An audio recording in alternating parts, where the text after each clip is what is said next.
Hello दोस्तों, welcome back to the channel. So guys, आज हम बात करेंगे मार्क्सन फार्मा लिमिटेड के बारे में। स्टॉक ऑलमोस्ट 20% के अपर सर्किट में बैठा हुआ है। इसके पीछे एक बहुत बड़ी न्यूज़ है जिस वजह से ये स्टॉक इतना ज़्यादा भागा है।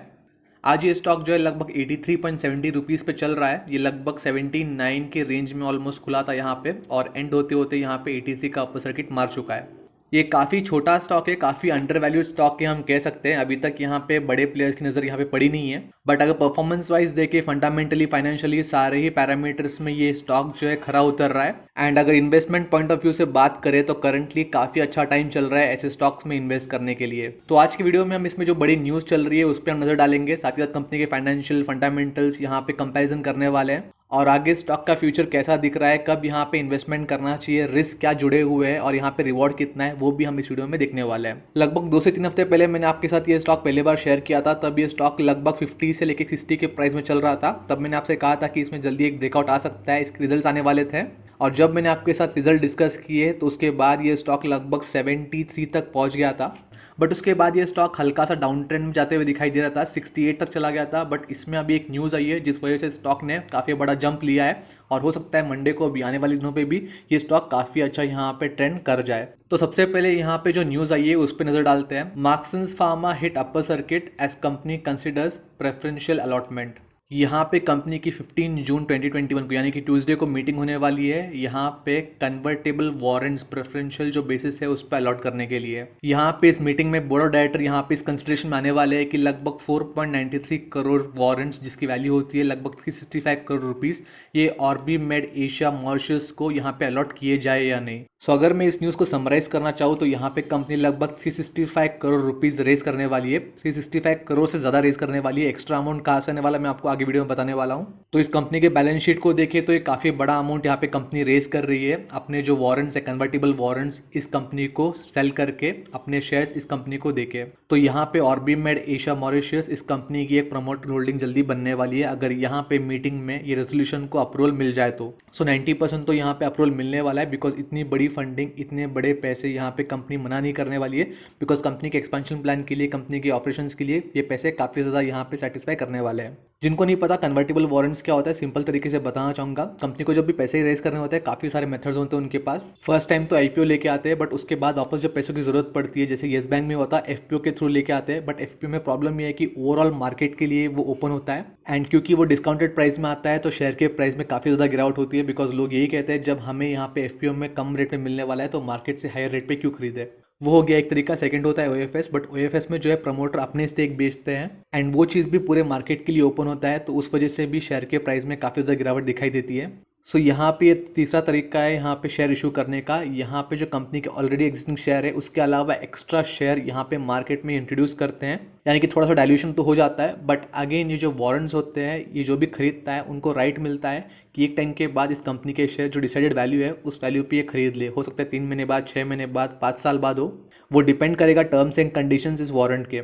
तो जो भी टाइम ड्यूरेशन होगा उसके अंदर ही जो भी वारंट्स की होल्डर है, जिन्होंने वारंट्स खरीदे हैं, उनको इनके जो वारंट्स हैं उन्हें कन्वर्ट करने पड़ेंगे शेयर्स में, और कंपनी को एक्स्ट्रा शेयर्स यहाँ पे इन वारंट होल्डर को, जो वारंट खरीद रहे हैं, उनको देना पड़ेगा। और इस केस में वो है लगभग 4.93 करोड़ वारंट्स या शेयर्स हम कह सकते हैं, और उसके बदले यहाँ पे मिलेगा 365 करोड़। अगर यही चीज़ हम कंपनी के नोटिस पे देखें तो आप देख सकते हैं यहाँ पे ऑर्बिमेड एशिया, इनके पास लगभग 4.93 करोड़ शेयर जाने वाले हैं, और इसका जो प्राइस रहने वाला है वो है लगभग 74 रुपीज़ का। बिकॉज जो भी यहाँ पे प्रेफरेंशियल अलॉटमेंट होता है, जो एफपीओ होता है, जो एफएस होता है, जो भी होता है, वो डिस्काउंटेड प्राइस में होता है। तो आज के दिन ये शेयर की प्राइस है लगभग 83 रुपीज़ की, बट इनको ये मिलने वाला है 74 रुपीज़ के बेसिस पे, और उसमें से आने वाले लगभग 365 करोड़ रुपीज़। बट इसके अलावा एक और पॉजिटिव चीज़ यहाँ पे ये है, यहाँ पे कंपनी के जो प्रमोटर, एग्जिस्टिंग प्रमोटर, वो भी अपना स्टेक यहाँ पे बढ़ा रहे हैं, जिनका नाम है मार्क सल्धाना। ये लगभग यहाँ पे 10 लाख वारंट खरीदने वाले हैं, सेम प्राइस 74 रुपीज़ पे, यानी कि इनकी जो यहाँ पे स्टेक है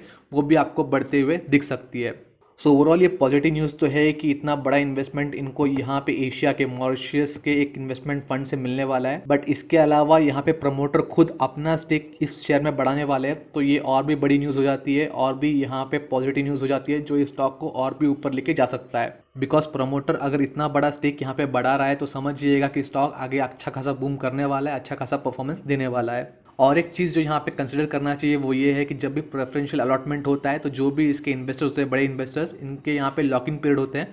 जो ये स्टॉक खरीदते ही 6 महीने के अंदर, 1 साल के अंदर ये बेच नहीं सकते। इनके पास एक स्पेसिफिक लॉकिंग पीरियड होता है, तब तक इन्हें यहाँ पे ये होल्ड करना पड़ेगा। एंड वैसे भी जब भी इतने बड़े इन्वेस्टर्स इतना बड़ा पैसा लगाते हैं, वो 1-2 साल में कभी भी शेयर सेल नहीं करते हैं। लॉन्ग टाइम तक यहाँ पे होल्ड करने के बाद 100% 200% रिटर्न मिलने के बाद ही अपना शेयर डायल्यूशन का सोच पाते हैं।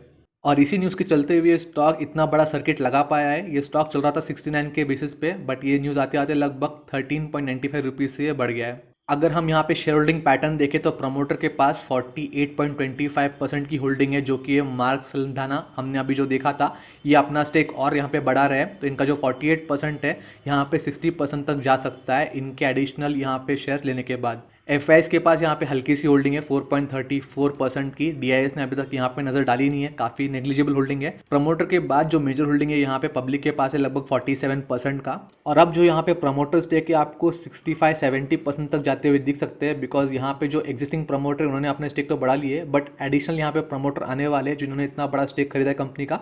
तो उस वजह से यहाँ पे शेयर डाइल्यूशन के बाद प्रमोटर स्टेक बढ़ते हुए दिख सकता है। और एक बार ये सारी चीज़ें यहाँ पे फैक्टर इन हो जाए तो यहाँ पे आपको एफ और डी की एंट्री आते हुए दिख सकती है। अगर ऐसा होता है, बिकॉज मेन शेयर के भागने का रीज़न पीछे यही होता है, एफ और डी जब इनका इन्फ्लो यहाँ पे आना शुरू होगा, जब इनके पैसे यहाँ पे लगेंगे, तो आप देख सकते हैं ये शेयर जो है रॉकेट बन सकता है। अगर हम शेयर के फंडामेंटल्स की बात करें तो छोटा शेयर है, मार्केट कैप है लगभग 3,426 करोड़ का, करंट प्राइस चल रहा है 83 रुपीज़ का, बुक वैल्यू है लगभग 21 रुपीज़ का।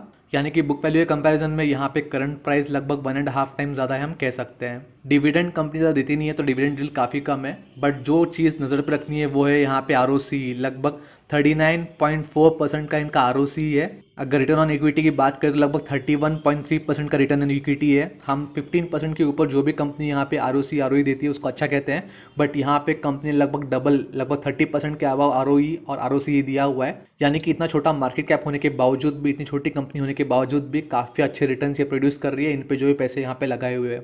सो फंडामेंटली कंपनी स्ट्रांग लग रही है। अब हम फाइनेंशियली कंपनी पे नजर डालते हैं। अगर रिसेंट रिजल्ट की बात करें तो यहाँ पे मार्च 2021 में लगभग 80 करोड़ का इन्होंने प्रॉफिट दिखाया था, नेट प्रॉफिट। तब मैंने यहाँ पे वीडियो बनाया था, सबको कहा था कि यहाँ पे नजर डाल सकते हैं, स्टॉक में जल्दी एक अप मूव आ सकता है। और वैसा ही हुआ, बिकॉज स्टॉक ने पहली बार इतना बड़ा प्रॉफिट किया था क्वार्टर एंड क्वार्टर बेसिस पे। आप देख सकते हैं 80 करोड़ कभी भी यहाँ पे बना नहीं पाया है, 50 करोड़ भी इजीली क्रॉस नहीं कर पाया, बस पहले के 2 क्वार्टर में यहाँ पे 50 करोड़ का यहाँ पे नंबर दिखा पाया था। ऑब्वियसली उसके पीछे रीज़न है यहाँ पे कोरोना सिचुएशन, यहाँ पे मेडिकल इक्विपमेंट्स, यहाँ पे हेल्थ केयर में काफ़ी ज़्यादा यहाँ पे इन्वेस्टमेंट हो रहा है, काफ़ी ज़्यादा यहाँ पे डिमांड है। बट अगर हम एंड रिजल्ट देखें तो यहाँ पे कंपनी ने काफ़ी अच्छा परफॉर्म किया है, लगभग 80 करोड़ का प्रॉफिट बना है लास्ट क्वार्टर में। क्वार्टर ऑन क्वार्टर में काफ़ी अच्छी जंप है। अगर हम ईयर ऑन ईयर भी कंपेयर करें तो लास्ट साल यहाँ पे 43 करोड़ का यहाँ पे प्रॉफिट था, तो यहाँ पे डबल हो गया, 100% से यहाँ पे प्रॉफिट बढ़ गया है। बैलेंस शीट की बात करें तो यहाँ पे बोरिंग्स इनके कम होते हुए दिखाई दे रहे हैं। यहाँ पे पिछले साल तक लगभग 19 करोड़ की बोरिंग थी, अब यहाँ पे 34 करोड़ हल्के से बढ़ गई है। बट उसके अगेंस्ट अगर आप रिजर्व देखोगे तो रिजर्व्स काफ़ी ज़्यादा जंप कर चुके हैं। पिछले साल लगभग 595 करोड़ का रिजर्व था, जबकि यहाँ पे 846 करोड़ का रिजर्व है। तो यहाँ पे रिजर्व टू बोरिंग अगर कंपेयर करें तो यहाँ पे इनके बोरिंग बिल्कुल भी जीरो है, हम कह सकते हैं। अगर कैश फ्लो की बात करें तो पिछले साल से यहाँ पे कैश फ्लो बढ़ते जा रहे हैं। पिछले साल 60 करोड़ कैश फ्लो था और अब यहाँ पे 190 करोड़ का यहाँ पे कैश फ्लो बन चुका है। काफ़ी अच्छा ये कंपनी प्रोग्रेस कर चुका है। सो अब तक हमने इस कंपनी के जो भी फेवर में था, जो ये पॉजिटिव दिख रहा था, वो हमने डिस्कस कर लिया। अभी थोड़े रिस्क जो इसमें जुड़े हुए वो हम देख लेते हैं। 2011 से 2013 तक ये एक पेनी स्टॉक हुआ करता था, लगभग 2-3 रुपए के प्राइस पे ट्रेड करता था। बट यहाँ पे इसने जो एक अपमूव शुरू किया था लगभग 2014-2015 के बाद, ये लगभग यहाँ पे पीक टच कर चुका था 113 का। बट उसके बाद काफ़ी भयंकर गिरावट यहाँ पे शुरू हुई। आप देख सकते हैं 113 के रेट से ये स्टॉक लगभग यहाँ पे 37 रुपीज़ पे आके रुक गया था, 34 कह सकते हैं फरवरी 2016 आते आते। यानी कि 2 महीने में, 3 महीने में स्टॉक ने काफ़ी ज़्यादा वैल्यू लूज़ किया है, 50% से ज़्यादा यहाँ पे गिर चुका है। और इसके पीछे रीजंस ये थे, इनके सेल्स काफ़ी डिप कर चुके थे, ये लोग काफ़ी ज़्यादा नेगेटिव में गए थे, लॉस में गए थे, उस वजह से यहाँ पे स्टॉक में काफ़ी ज़्यादा गिरावट दिखाई दे रही है। और उसके बाद से ये कंपनी ने जो है लोअर लो और लोअर हाई बनाना शुरू किया था, एक डाउन ट्रेंड में था। और जब यहाँ पे कोरोना सिचुएशन शुरू हुआ था, लॉकडाउन का पहला फेज़ आया था, ये स्टॉक लगभग 10 रुपये के बेसिस पे ट्रेड कर रहा था। बट उसके बाद जैसे जैसे यहाँ पे डिमांड बढ़ता गया, जैसे जैसे रिक्वायरमेंट वांट बढ़ता गया, ये स्टॉक भी वैसे ही बढ़ता गया। और आज आप देख सकते हैं ये स्टॉक लगभग 10 रुपये से लेके 83 पे आके खड़ा हुआ है। अगर हम परसेंटेज वाइज रिटर्न देखें तो एक साल में ये स्टॉक ने जो है लगभग 636% का रिटर्न दिया हुआ है। सो ये स्टॉक पिछले एक साल में काफ़ी ज़्यादा भाग चुका है, लगभग परसेंट तक की रैली दे चुका है, तो यहाँ पे काफ़ी ज़्यादा चांसेस है यहाँ पे एक सैचुरेशन मोड आने का।